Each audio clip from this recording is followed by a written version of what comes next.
नमस्कार, स्वागत है आप सभी को। आज की विषय है कार्तिक मास की महात्म्य कथा। अध्याय 5।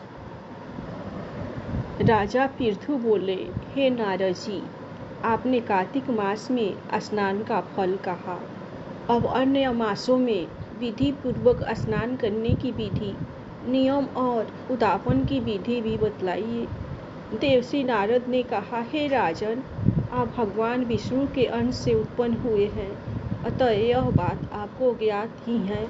फिर भी आपको यथाचित विधान बतलाता हूँ।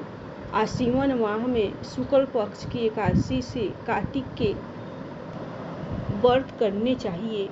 12वां मुहूर्त में उठकर जल का पात्र लेकर गांव से बाहर पूर्व अथवा उत्तर दिशा में जाना चाहिए। दिन में या सायकाल में कान में जनेऊ चढ़ाकर, पृथ्वी पर घास बिछाकर, सिर को वस्त्र से ढककर, मुंह को भली भांति बंद करके, थूक और सांस को रोककर मल और मूत्र का त्याग करना चाहिए। तत्पश्चात मिट्टी और जल से भली भांति अपने गुप्तांगों को धोना चाहिए।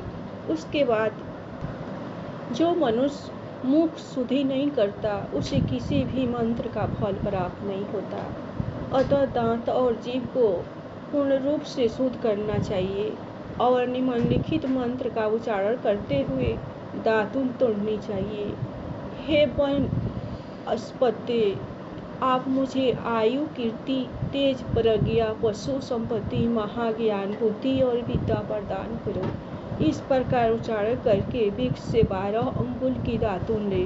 दूध वाले वृक्षों से दातुन नहीं लेनी चाहिए।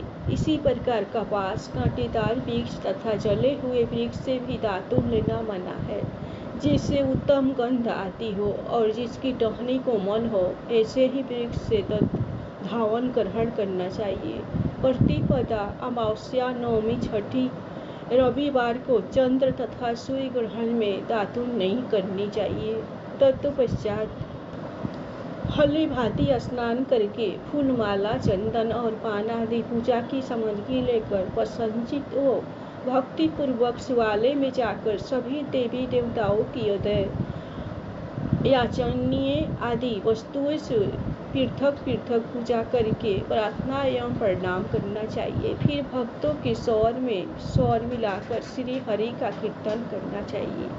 मंदिर में जो गायक भगवान श्री हरि का कीर्तन करने आए हो, उनका माला, चंदन, तांबुल आदि से पूजन करना चाहिए, क्योंकि देवालयों में भगवान विष्णु को अपनी तपस्या, योग और दान द्वारा प्रसन्न करते थे। परंतु कलयुग में भगवत गुणगान को ही भगवान श्री हरि को प्रसन्न करने का एकमात्र साधन माना गया है। नारद जी राजा पृथु से बोले, हे राजन, एक बार मैंने भगवान से पूछा कि हे प्रभु, आप सबसे अधिक कहाँ निवास करते हैं।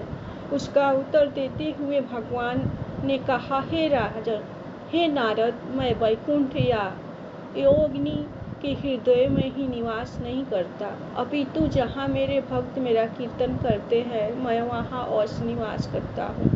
जो मनुष्य चंदन, माला आदि से मेरे भक्तों का पूजन करते हैं, उनसे मेरी ऐसी प्रीति होती है जैसी कि मेरे पूजन में भी नहीं हो सकती।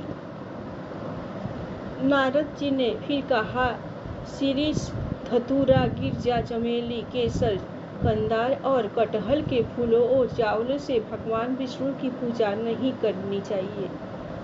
अड़हुल, कंद, गिरीश, जूही, मालती और केवड़ा के पुष्पों से भगवान शंकर की पूजा नहीं करनी चाहिए। जिन देवताओं की पूजा में जो फूल निर्दिष्ट है, उन्हीं से उनका पूजा करना चाहिए। पूजन समाप्ति के बाद भगवान से क्षमा प्रार्थना करनी चाहिए, यथा, हे सुरेश्वर, हे देव, न मैं मंत्र जानता हूँ, न क्रिया, मैं भक्ति से भी हीन हूँ। मैंने जो कुछ भी आपकी पूजा की है उसे पूरा करे। ऐसी प्रार्थना करने के पश्चात अष्टांग प्रणाम करके भगवद गीता कीर्तन करना चाहिए, श्री हरि की कथा सुननी चाहिए और प्रसाद ग्रहण करना चाहिए। जो मनुष्य उपरोक्त विधि के अनुसार कार्तिक व्रत का अनुष्ठान करते हैं वह जगत के सभी सुखों को भोगते हुए अंत में मुक्ति को प्राप्त करते हैं।